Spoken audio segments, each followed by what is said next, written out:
Hey everybody, welcome. It's Andrew Ainsworth Golf Academy here, and as always, a very warm welcome. Thanks for checking out my videos. I do appreciate you spending your time watching my stuff. It's a Mizuno review to do. It's the Mizuno CLK Hybrid.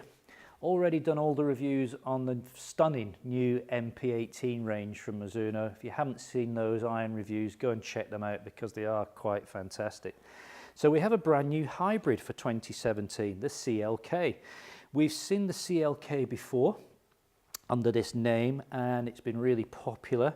We've got quite a bit of tech to talk about in this. I'll get you some really nice close-ups of it in a second. Oops, sorry.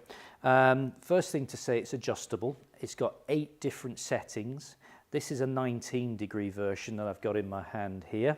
And I could crank this down to 17 degrees and I could also crank it up to 21 degrees. So a vast amount of adjustability. Now, a lot to talk about here. If you're not into the tech and you just want to see this in action, I suggest you advance this video on about 3 minutes and you can get to the hitting bit. But I want to tell you all about it because we need to do this club justice. The idea, excuse the notes, but there is a lot of detail here. The idea of this club is to fill the gap between your longest iron. So let's say that your longest iron you're going to carry, for argument's sake, is a 5, and the shortest fairway wood. So let's say your shortest fairway wood you're going to carry is maybe a 5 wood. So we're looking maybe for something which can go right into that, fill the gap. We have this in a 2, a 3, a 4 and a 5. And what I'll do is I'll flash up somewhere up here the spec of those, the lofts and the lengths, so you can have a little look up there and see what they are. What else have we got? We've got wave sole technology. This is the wave sole here, okay? And basically what's happening here in the, oops, sorry, put that so you can actually see it. There's the wave sole, there's sort of the undercut in the bottom of the club. From my understanding, this is to help the face flex a little bit to give us greater ball speed. So the ball comes off there obviously a little bit faster and may go a little bit further. They're also pushing weight lower and forward, which is going to create a high flight shot but with low spin. Okay, interesting. We've also got the face is an ultra thin 1770 maraging steel face. Again, thinner faces helping to shoot the ball off there with a little bit more speed. So we've got 32 possible setups here. So we've got 4 different lofts with 8 adjustable settings. So 32 ways we could set this club up. The shaft in here is one of the big talking points. There are loads of shaft options, and remember that with Mizuno, well certainly in the UK, it's a one price regardless of what shaft you have fitted. So wherever you are in the world, because shafts may vary a little bit, I think in this country, in the UK, there are about 4 different shafts available custom fit in different specs. But this is the Fujikura Speeder Evo, and I've got this fitted in a regular flex, and it's 76 grams in weight, and it's a very high performing shaft, folks. So there's a little bit of detail on it. Let's just talk about the colour. The previous model was the blue. Do you remember the blue, which Mizuno are into? Now, personally, the blue didn't do it for me. A lot of people fell in love with it, and I get that. You know, it's a very attractive colour, but for me, I just didn't like that colour. But this has gone back to sort of a more traditional black colour, which I think is a good move because, you know, as nice as that blue was to a lot of people, it wasn't for everybody.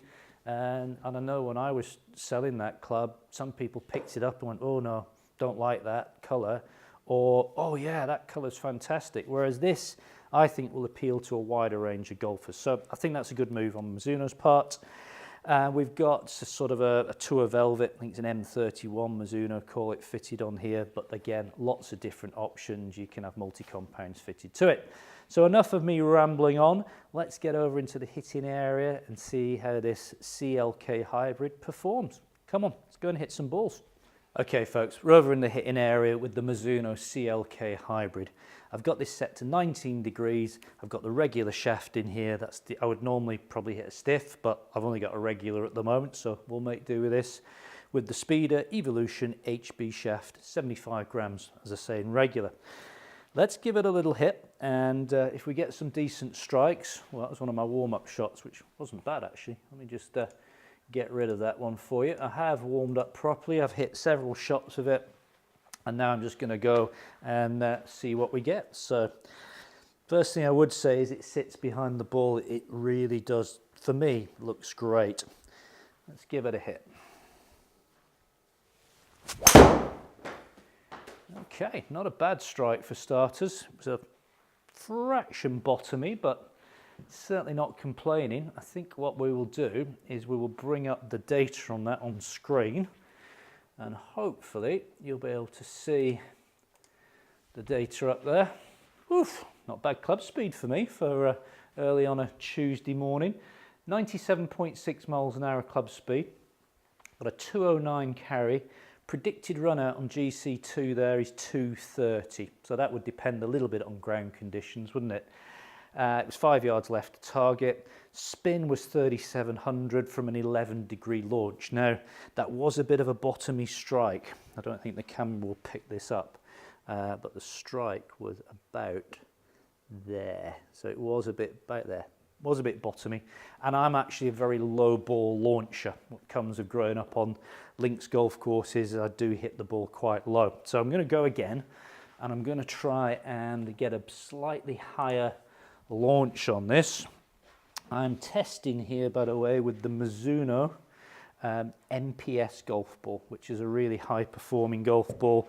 Performs very similar for me to the Pro V1, that type of performance. So I'm going to try and hang back a little bit on this one, see if I can just get it to launch a little bit higher.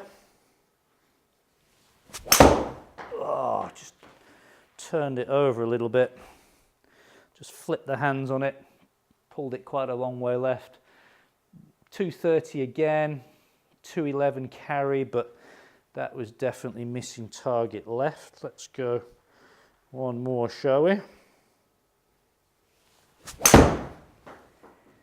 Again, it wasn't middled, but I tell you what, I'm going to take that. That is, for me, I'd be really happy. The consistency here on the numbers, and I don't think I've quite got one yet, is impressive. You know, and when you're testing a golf club, it's all great when you bang one out the middle and you get your best strike on it, but you know, what happens when you do catch one a bit heely, a little bit toey? How is it going to perform? Well, let's have a look at this one.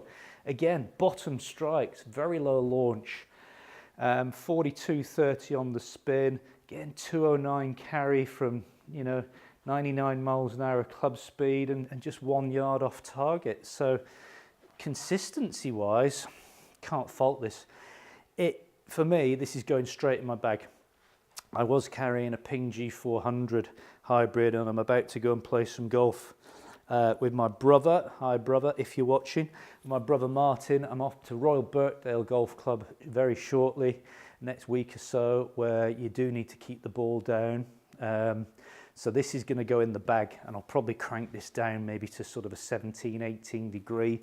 I'm going to get a really low penetrating flight with this.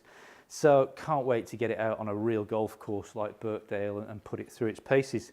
So there we go, it's the Mizuno CLK. Retail price over here in the UK at the moment, around about £219. Seems to be the internet price at the moment. So, you know, quite pricey, but it's a premium product, so why not? Go and have a go of it. It's incredibly fittable. You know, if you've got a certain gap you're trying to fill, you'll find one of these clubs which will fit that gap. I like it. Well done, Mizuno. Don't forget to subscribe to my channel. Give us a click down there.